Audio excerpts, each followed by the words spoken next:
தமிழகத்தில் விவசாயிகள் தற்கொலை குறித்து பதியப்பட்ட வழக்கு குறித்த விவரங்கள் மத்திய அரசிற்கு அனுப்பப்பட்டதா என்று போராட்டக்காரர்கள் கேள்வி கேட்டதுண்டா என்று மத்திய அமைச்சர் பொன் ராதாகிருஷ்ணன் கேள்வி எழுப்பியுள்ளார்.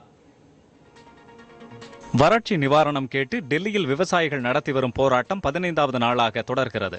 இந்த நிலையில் இது குறித்து ட்விட்டரில் கருத்து தெரிவித்துள்ள மத்திய இணையமைச்சர் பொன் ராதாகிருஷ்ணன், விவசாயிகள் 400 பேருக்கு மேல் தமிழகத்தில் தற்கொலை செய்துள்ளார்கள் என்றால் அது குறித்து தமிழகத்தில் எத்தனை வழக்குகள் பதியப்பட்டுள்ளது என்று கேள்வி எழுப்பியுள்ளார். இது குறித்த விவரமான அறிக்கை மத்திய அரசுக்கு அனுப்பப்பட்டுள்ளதா என போராட்டக்காரர்கள் கேட்டதுண்டா என்றும் அவர் கேள்வி எழுப்பியுள்ளார். அப்படி இல்லை என்றால் போராட வேண்டியது தமிழகத்திலா அல்லது டெல்லியிலா என கேட்டுள்ள பொன் ராதாகிருஷ்ணன், டெல்லியில் போராடுபவர்கள் இனியேனும் உண்மையை உணர்ந்து கொள்வார்கள் என தாம் நம்புவதாக தெரிவித்துள்ளார். வறட்சி நிலைமை குறித்து தமிழக அரசு நவம்பர் மாதத்திற்குள் அறிக்கை அளித்திருக்க வேண்டும் என்றும், போராடும் விவசாயிகளுக்கு இது தெரியுமா எனவும் பொன் ராதாகிருஷ்ணன் தனது ட்விட்டர் பக்கத்தில் பதிவிட்டுள்ளார். வேளாண் செயலாளரின் கேள்விக்கு சரியான பதில் அளிக்க முடியாதவர்கள் போராட்டத்தை தூண்டிவிட்டுள்ளதாகவும் மத்திய இணையமைச்சர் பொன் ராதாகிருஷ்ணன் குற்றம் சாட்டியுள்ளார்.